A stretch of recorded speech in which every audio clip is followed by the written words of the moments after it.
Kita katakan bersama, ketika Yesus tergantung di kayu salib,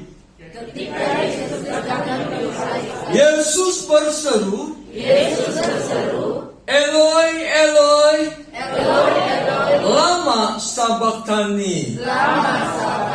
Allahku, Allahku, mengapa engkau meninggalkan aku? Allah bisa meninggalkan umatnya.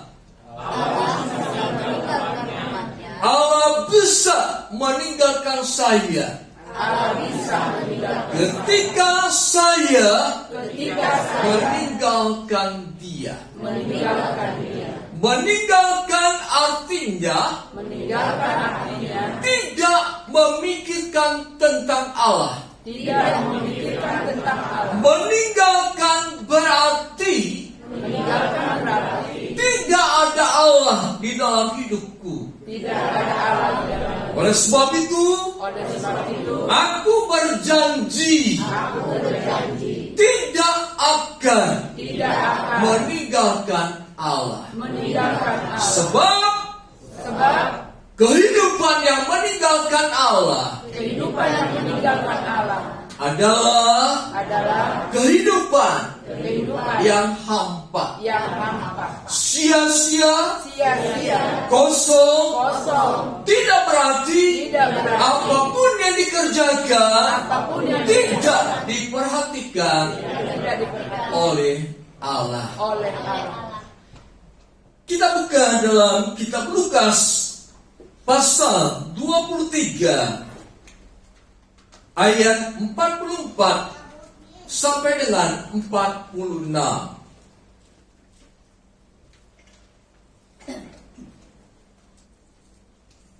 Lukas pasal 23 ayat 44 sampai dengan 46. Kita baca bersama-sama. 3, 2, 1. Ketika itu hari sudah kira-kira jam 12, lalu kegelapan meliputi seluruh daerah itu sampai jam 3, sebab matahari tidak bersinar dan tabir bayi suci terbelah dua. Lalu Yesus berseru dengan suara nyaring, "Ya Bapa, ke dalam tanganmu kuserahkan nyawaku." Dan sesudah berkata demikian, ia menyerahkan nyawanya. Kita ulangi ayat 46.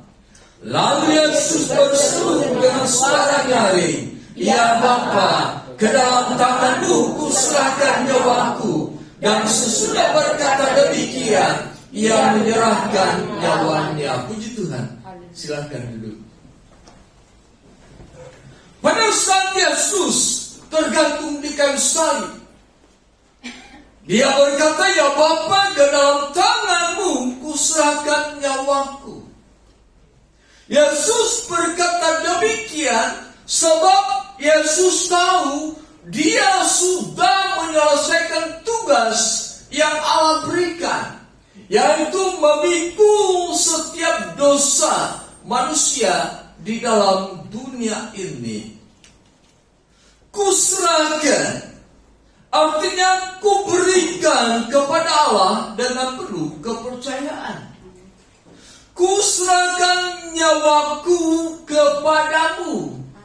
Bapa, aku berikan nyawaku dengan penuh kepercayaan kepadamu. Kuserahkan nyawaku kepadamu. Berarti Yesus berkata, "Bapa, aku mempercayakan diriku dan nyawaku kepadamu." Jadi apa yang Yesus katakan itu berdasarkan kepercayaan yang penuh terhadap Allah, terhadap Bapanya, bahwa nasib, roh, jiwa, nyawa manusia ada di tangan Tuhan. Seringkali kita mendengar seseorang berkata, "Ya, nyawa ada di tangan Tuhan." Artinya Tuhan berkuasa atas nyawa seseorang. Tuhan berkuasa atas roh jiwa seseorang. Kalau Yesus berkata, "Ya Bapa, ke dalam tangan-Mu kuserahkan nyawaku." Artinya sumber kehidupan yang ada di dalam diri Yesus, Dia serahkan kepada Bapa atau kepada Allah. Dan di dalam kehidupan Yesus juga, Dia berkata, "Bapa, aku tidak mau bertahan atas kekuatanku. Bapa, aku tidak mau mempertahankan kehidupanku. Aku serahkan kehidupanku ke dalam tangan-Mu." Pada saat Yesus berkata, "Ya Bapa, ke dalam tangan-Mu kuserahkan nyawaku," berarti Yesus mengosongkan dirinya. Yesus mengosongkan segala keinginannya. Memang Yesus tidak memiliki keinginan apapun. Yang Dia inginkan mendengar dan melakukan firman Tuhan. Yesus berkata, "Aku berbuat sesuatu, aku melakukan segala sesuatu bukan karena kehendakku, tetapi adalah kehendak Tuhan. Aku berkata-kata bukan karena kehendakku, bukan karena apa yang ingin ku katakan, tetapi aku berkata-kata, semua kata-kata itu berasal dari Allah." "Ya Bapa, kuserahkan nyawaku ke dalam tangan-Mu." Kalau Yesus berbicara mengenai tangan Allah, berarti Yesus mempercayai sepenuhnya tentang kuasa Tuhan yang menciptakan langit dan bumi. Yesus percaya penuh kepada Tuhan yang menguasai kehidupan manusia. Yesus percaya penuh bahwa hanya Allah yang menolong kehidupannya. Yesus percaya penuh bahwa Allah yang melakukan keajaiban. Yesus percaya penuh bahwa Allah yang menciptakan alam semesta. Dan Yesus percaya penuh Allah juga yang akan menyelamatkan dan menghukum. Allah akan menyelamatkan mereka yang percaya kepadanya. Sebab Yesus berkata, "Barang siapa percaya kepadaku, dia tidak akan binasa, melainkan beroleh hidup yang kekal." Yesus berbicara bahwa setiap orang yang tidak tinggal di dalam aku, dia bagaikan ranting yang tidak menempel pada pokok anggur yang benar, maka ranting itu akan dipisahkan. Ranting menjadi kering dan ranting itu akan dibakar. Inilah proses penghakiman Allah. Allah akan menyelamatkan mereka yang percaya kepada Yesus sebagai Tuhan dan Juru Selamat. Tetapi Allah akan menghukum mereka yang tidak percaya kepada Yesus. Jangan kita berkata, "Biarlah anak-anakku, biarlah orang tuaku memilih kepercayaannya masing-masing." Jangan sampai ada terlintas dalam pemikiran kita. Tetapi kita harus terus bergumul, harus terus berdoa, sebab manusia hidup di dalam dunia yang sementara. Setelah meninggal, manusia akan pergi ke mana? Apakah ke neraka atau ke surga? Kalau kita ingin melihat orang tua kita bersama dengan Yesus dalam kerajaan surga, terimalah dia sebagai Yesus dan Juru Selamat. Kalau anak kita inginkan supaya bertemu di surga dengan kita, berdoa untuk anak kita supaya mereka pun percaya, mengaku menerima Yesus sebagai Tuhan dan Juru Selamat. Pada saat ini kita sering mendengar apa yang di medsos. Kita sering mendengar, melihat di medsos tentang seseorang yang top, luar biasa, meninggalkan Yesus. Saudara, demi karir, demi uang, demi jodoh, demi penghapusan utang, demi sesuap nasi, meninggalkan Tuhan Yesus. Tidak pernah terpikiran diri mereka bahwa kehidupan bukan hanya di dalam dunia ini. Di dalam dunia ini hidup memang 70 tahun atau lebih, tetapi ada kehidupan kekal di surga nanti. Artinya, ketika manusia di dalam dunia hidup benar di hadapan Tuhan, sebagai orang yang percaya bahwa Yesus adalah Tuhan dan Juru Selamat, dia akan menjadi orang yang mengalami kehidupan kekal bersama dengan Kristus di dalam kerajaan surga. Tetapi bagi orang yang tidak menerima Yesus sebagai Tuhan dan Juru Selamat, Alkitab katakan, kitab suci katakan, mereka tidak akan memperoleh keselamatan, tetapi mereka akan binasa. Mereka binasa karena penolakan yang mereka lakukan. Jadi, kehidupan manusia di dalam dunia menikmati secara sama-sama antara orang yang percaya dengan orang yang tidak percaya. Kita sama-sama menikmati dunia dan segala keindahannya. Kita sama-sama menikmati segala ciptaan Tuhan dengan kebaikannya.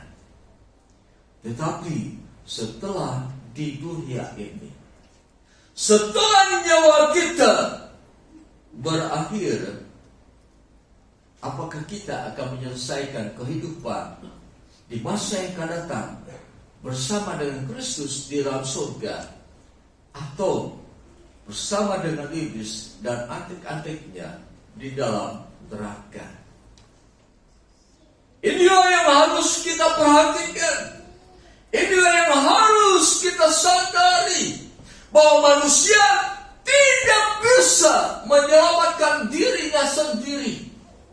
Manusia tidak bisa berupaya apapun untuk menyelamatkan dirinya. Manusia tidak bisa menggunakan kebaikannya supaya dia selamat. Manusia tidak bisa menggunakan hartanya supaya dia selamat.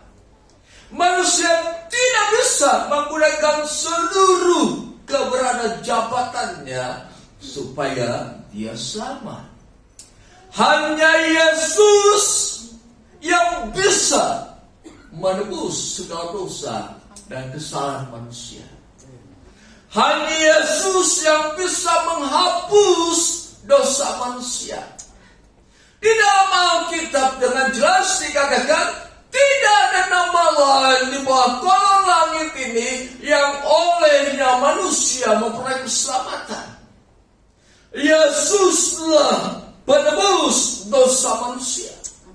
Yesuslah penghapus dosa manusia. Lewat apa? Lewat kehidupannya, lewat kematiannya. Di dalam Imamat pasal 1 sampai dengan pasal yang ke-7. Di sana ada korban-korban yang harus dipersembahkan kepada Tuhan. Binatang domba, sapi dan lain-lain, supaya manusia bisa ditebus dosanya.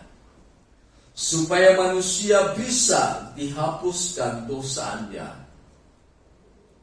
Tetapi apa yang dikatakan dalam Imamat pasal 1 sampai dengan pasal yang ke-7, semua sudah digantikan oleh Yesus yang berkata, "Ya Bapa, ke dalam tangan-Mu kuserahkan nyawaku." Jadi tidak ada istilah mengorbankan sapi, mengorbankan domba, mengorbankan binatang apapun untuk menghapus dosa, untuk menebus kesalahan. Semua tidak berlaku. Hanya satu yang berlaku di hadapan Allah. Percaya bahwa Yesus adalah Tuhan dan Juru Selamat. Itulah yang dapat menghapus dosa. Itulah yang dapat menebus kesalahan manusia di hadapan Allah. Yesaya berkata, sekalipun dosamu merah seperti kirim besi, itu akan putih menjadi seperti salju. Siapa di dalam dunia ini yang ditentukan Allah sebagai penebus dosa? Hanya Yesus yang ditentukan. Siapa orang yang bisa menebus kesalahan manusia? Hanya Yesus yang ditentukan oleh Allah. Jadi tidak ada manusia di dalam dunia ini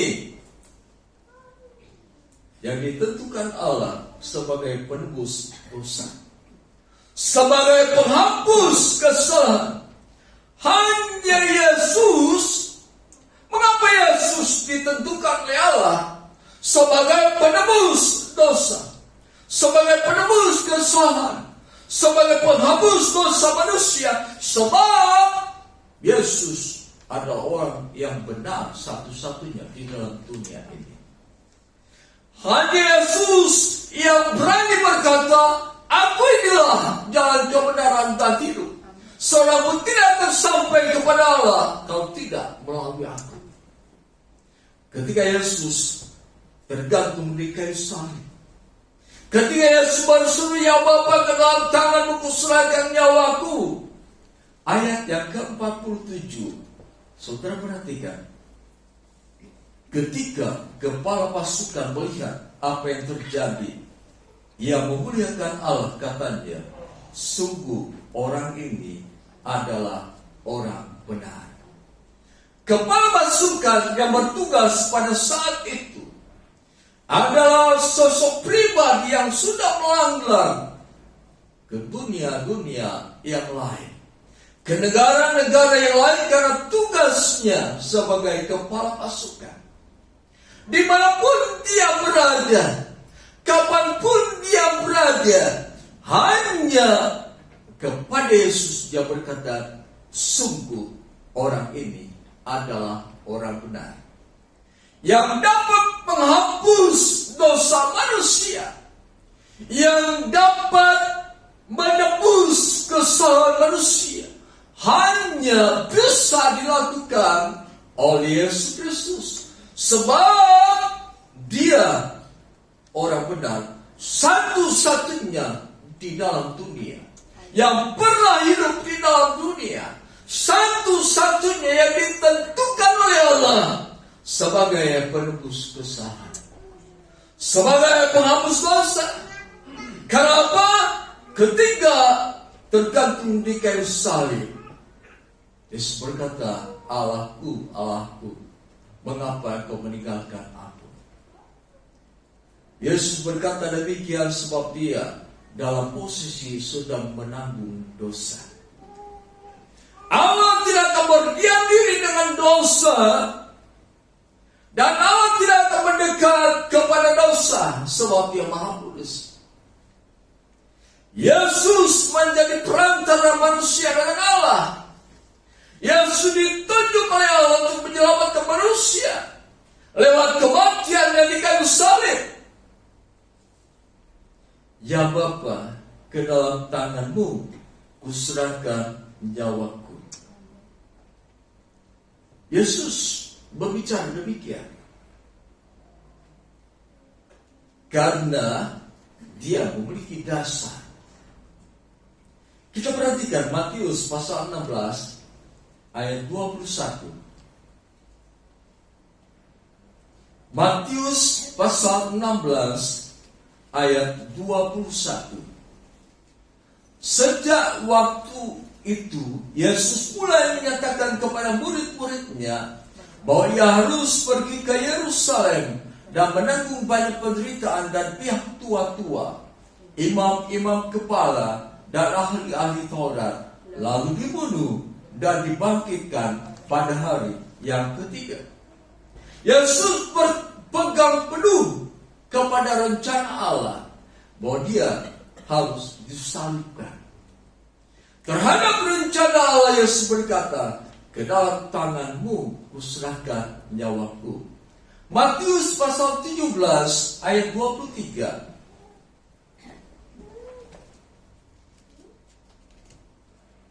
Dikatakan dalam firman Tuhan, kita mulai dari ayat 22. Matius 17 ayat 22 23. Pada waktu Yesus dan murid-muridnya bersama-sama di Galilea, dia berkata kepada mereka, Anak manusia akan diserahkan ke dalam tangan manusia, dan mereka akan membunuh dia, dan pada hari ketiga ia akan dibangkitkan. Maka hati murid-muridnya itu pun sedih. Yesus berkata, Anak manusia akan diserahkan ke dalam tangan manusia. Manusia apa? Manusia yang tidak benar. Manusia yang memiliki hati dan pikiran yang jahat. Dia tidak bisa melihat kebenaran Yesus Kristus. Kemudian kita perhatikan Matius pasal 20 ayat 19. Demikian dikatakan dalam kitab Matius pasal 20 ayat 18 dan 19. Sekarang kita pergi ke Yerusalem, dan Anak manusia akan diserahkan kepada imam-imam kepala dan ahli-ahli Taurat, dan mereka akan menjatuhi hukuman mati, dan mereka menyerahkan dia kepada bangsa-bangsa yang tidak mengenal Allah, supaya ia diolok-olok, disesah, dan disalibkan, dan pada hari ketiga akan dibangkitkan. Matius pasal 26.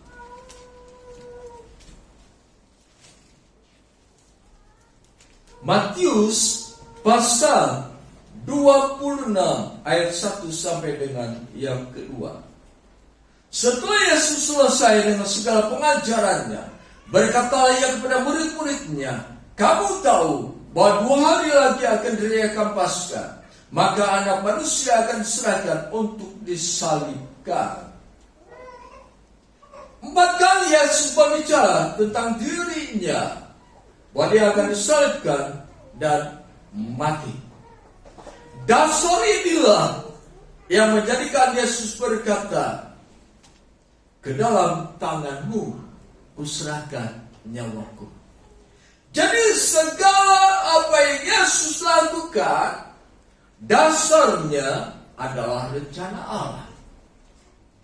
Apapun yang Yesus katakan, dasarnya adalah rencana Allah.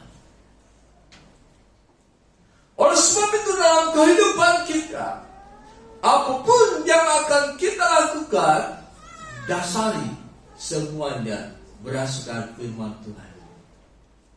Ketika kita berkata-kata, dasari perkataan kita dengan firman Tuhan. Nanti perbuatan kita adalah perbuatan yang benar. Perkataan kita adalah perkataan yang benar. Apapun yang kita pikirkan, dasari oleh firman Tuhan. Sehingga apa yang kita pikirkan benar di hadapan Allah. Yesus berkata, ke dalam tanganmu kuserahkan nyawaku. Saudara, kalau demikian, Yesus mati. Ya, benar. Ia menyerahkan nyawanya kepada Allah. Itu berarti Yesus mengalami kematian. Kalau di tempat lain dikatakan bahwa yang disalib itu bukan Yesus, itu sampah. Kalau di tempat lain dikatakan yang mati itu bukan Yesus, tetapi orang yang serupa dengan dia, itu berita sampah. Yang harus kita pegang adalah firman Tuhan, bahwa yang disalib dan yang mati di kayu salib adalah Yesus, dan benar-benar Yesus adanya, bukan orang lain, bukan orang yang mirip dengan Yesus. Tetapi Yesus itulah yang mati tergantung di kayu salib. Di dalam kitab Wahyu pasal 1 ayat 17 dan 18, lihatlah aku telah mati.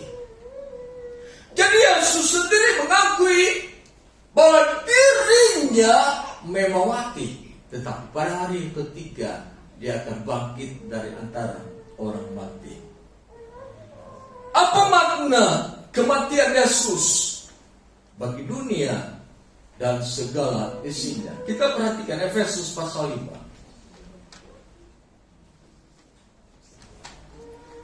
Kitab Efesus pasal 5 ayat yang ke-1 dan ke-2.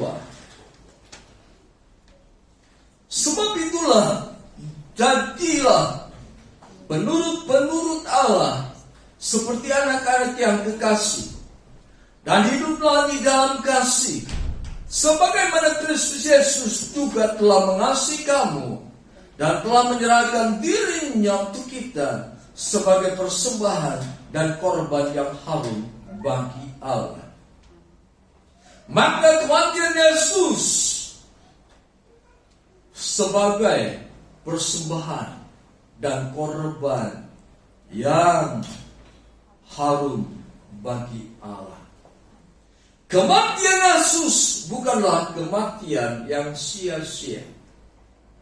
Kematian Yesus bukanlah kematian yang tidak memiliki arti. Kematian Yesus di hadapan Allah ini adalah sebagai persembahan, sebagai korban yang harum bagi Allah. Saudara, sering kalau kita berkata, Tuhan, inilah persembahanku. Sering kali kita berkata, aku ingin memberikan korban yang harum bagi Allah.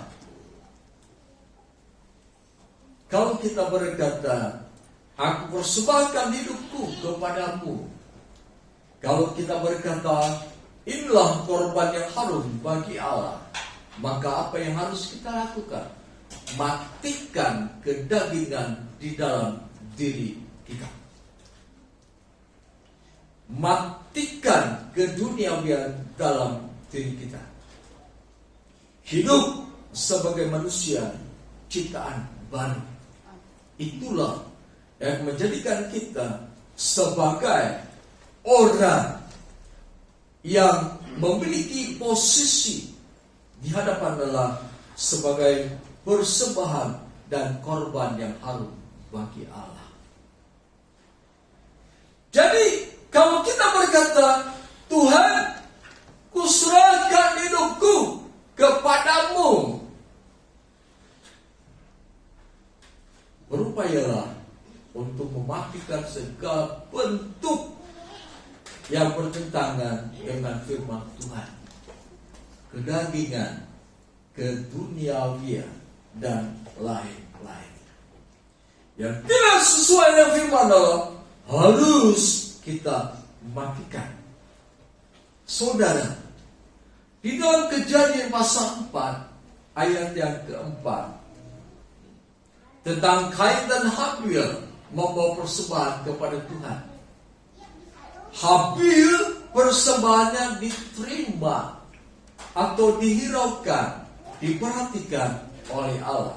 Mari kita perhatikan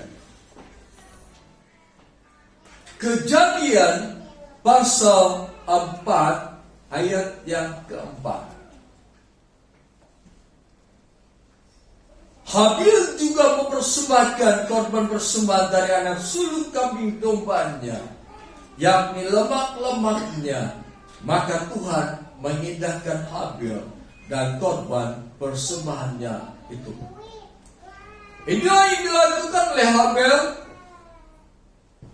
yang dapat kita katakan merujuk kepada Kristus yang mempersembahkan dirinya, yang menyerahkan dirinya kepada Allah sebagai persembahan dan korban yang harum bagi Allah.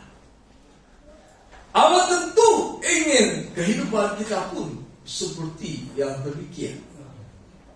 Tetapi bukan berarti kita harus mati dulu. Tidak.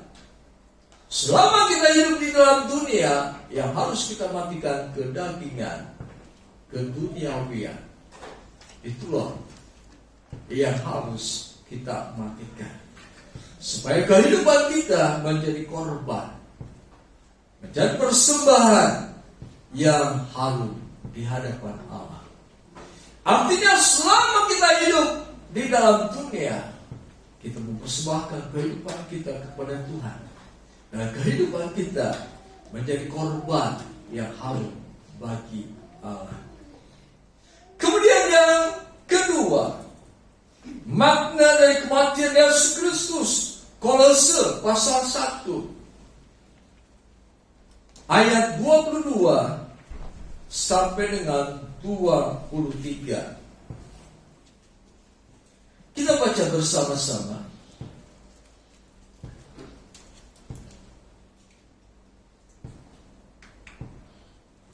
Kolose pasal 1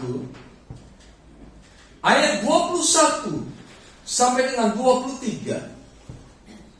3, 2, 1. Juga kamu yang dahulu hidup jauh dari Allah dan yang memusuhinya dalam hati dan pikiran, seperti yang nyata dari perbuatanmu yang jahat, sekarang diperdamaikannya di dalam tubuh jasmani Kristus oleh kematiannya, untuk mendapatkan kamu kudus dan tak bercela dan tak bercacat di hadapannya. Sebab itu kamu harus bertekun dalam iman, tetap teguh dan tidak bergoncang, dan jangan mau bergeser dari pengharapan Injil yang telah kamu dengar dan yang dikabarkan di seluruh alam di bawah langit, dan yang aku ini Paulus telah menjadi pelayannya. Kematian Yesus yang kedua bermakna bahwa kematian itu memperdamaikan antara manusia dengan Allah. Mengapa manusia harus diperdamaikan oleh Kristus? Kita perhatikan ayat yang ke-21. Juga kamu yang dahulu hidup jauh dari Allah dan yang memusuhinya dalam hati dan pikiran, seperti yang nyata dari perbuatanmu yang jahat. Jadi manusia, jemaat di kota Kolose, dan manusia yang hidup di dalam dunia ini, sebelum menerima Yesus sebagai Tuhan dan Juru Selamat, adalah manusia yang memusuhi Allah dalam pikiran dan dalam hatinya.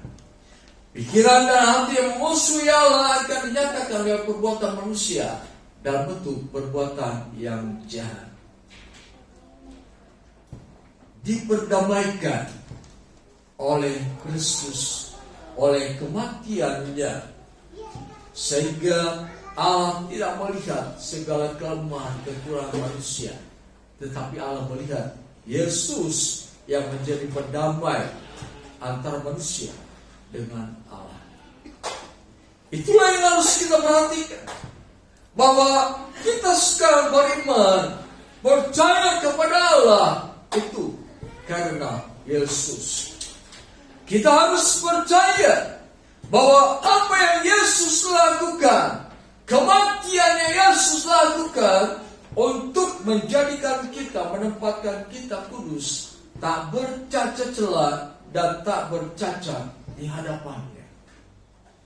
Jadi kematian Yesus Kristus mempunyai visi, mempunyai tujuan supaya orang yang percaya hidup di dalam kekudusan, supaya orang percaya hidup tak bercela, supaya orang percaya hidup tak bercacat di hadapannya. Sebab inilah kehidupan yang diinginkan oleh Allah.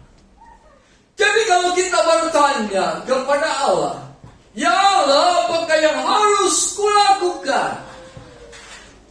Baca Alkitab. Di sana kita akan tahu apa yang harus kita lakukan. Ya Allah, bagaimana supaya aku hidup kudus di hadapan-Mu? Baca Alkitab. Di sana tentang kekudusan ada.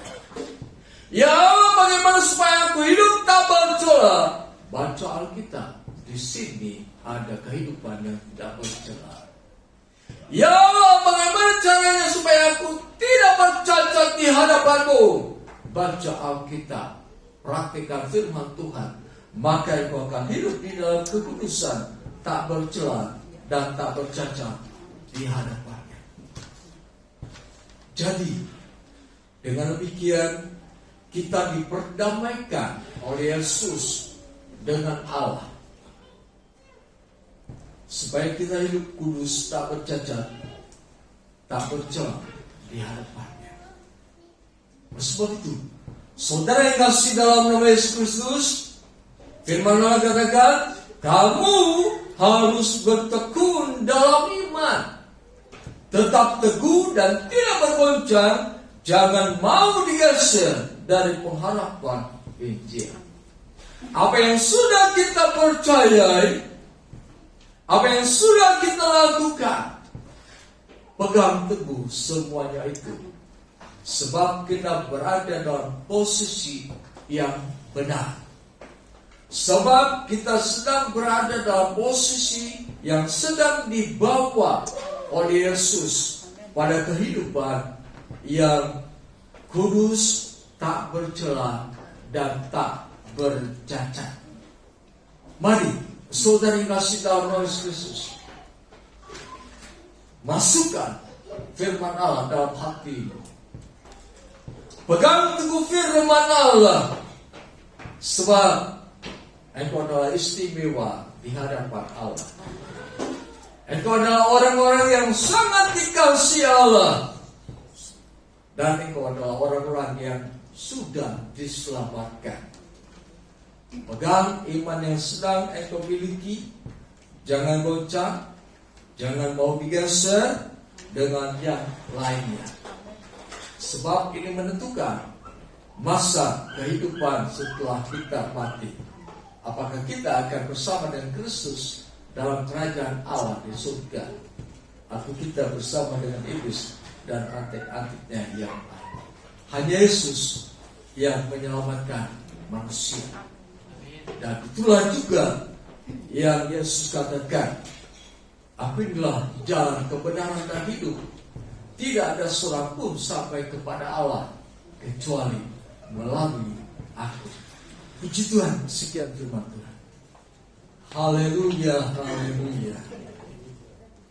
Kami mengucap syukur dan terima kasih untuk anugerah berkat-Mu ya Tuhan, di mana iman kami semakin dikuatkan dan diteguhkan, bahwa sungguh kematian Yesus Kristus yang kami peringati pada hari ini adalah kematian yang merupakan persembahan, yang merupakan korban yang harum bagi Engkau ya Allah. Biarlah kami terus mencintai Engkau ya Allah, mengasihi Allah dengan segenap hati, jiwa, akal, budi, kekuatan kami. Biarlah kami terus menjadikan Yesus sebagai Tuhan dan Juru Selamat, sebab hanya Yesuslah yang ditentukan Allah untuk menyelamatkan dunia dan segala isinya. Kami berdoa untuk orang tua kami, kakak dan adik-adik kami, bahkan anak-anak kami yang belum menerima Yesus sebagai Tuhan dan Juru Selamat. Biar belas kasihan Allah, kasih karunia Allah, anugerah Allah tercurah untuk mereka, sehingga mereka pun menjadi orang-orang, himpunan orang-orang percaya yang diselamatkan.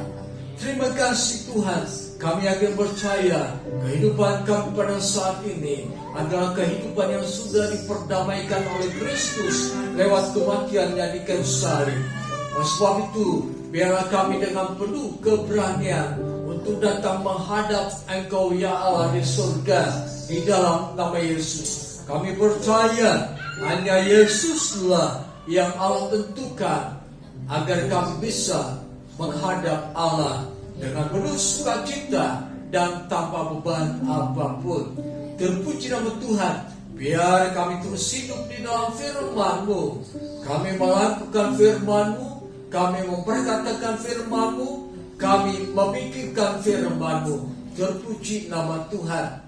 Setiap jemaat yang mungkin pada saat ini adalah terus sedang berbeban berat, permasalahan perekonomian, permasalahan pekerjaan, permasalahan studi, permasalahan keuangan dalam kehidupan keluarga mereka masing-masing. Hamba berdoa di dalam nama Yesus, Allah tolong mereka terjadi kelepasan di dalam dirimu. Dalam nama Yesus, terima pemulihan yang dari Allah. Terpuji nama Tuhan. Kembali kami berdoa sehati untuk Ibu Bahtiar Sitorus. Di dalam nama Yesus kami tak putus-putusnya berharap kepadamu, dan kami mempercayai Engkau sepenuhnya bahwa Engkau berkuasa atas tubuh jasmani Ibu Bahtiar Sitorus. Di dalam nama Tuhan Yesus, biar belas kasihan tercurah untuknya. Dalam nama Yesus, jamah dia kuasa kesembuhan mengalir memenuhi tubuh jasmaninya. Kami berdoa untuk kesehatan Pak Bahtiar Sitorus. Di dalam nama Tuhan Yesus, biar kekuatan yang daripada Tuhan memenuhi tubuh jasmaninya. Tidak ada yang mustahil bagimu untuk menjadikan dia kuat senantiasa, untuk mendapatkan satu ginjal yang baru. Terjadilah di dalam nama Yesus. Hamba berdoa bagi mata pencarian jemaatku di tempat ini. Diberkatilah, diberkati keuangan mereka, diberkati anak cucu mereka. Di dalam nama Tuhan Yesus, apapun yang mereka perbuat, hamba berdoa biarlah dijadikan berhasil. Kami yakin dan percaya Tuhan, kami yang ada di dalam Engkau akan hidup di dalam kebahagiaan, baik jasmani dan rohani. Terpuji nama Tuhan, biarlah kami terus membangun manusia batinnya, membangun manusia rohani yang Tuhan sudah berikan kepada kami. Terpuji nama Tuhan. Saudara yang dikasihi dalam nama Tuhan Yesus Kristus, terimalah damai sejahtera, anugerah, berkat, kekuatan yang dari Allah Bapa, Allah Anak, dan Allah Roh Kudus. Di dalam nama Tuhan Yesus Kristus kami berdoa. Haleluya. Amin.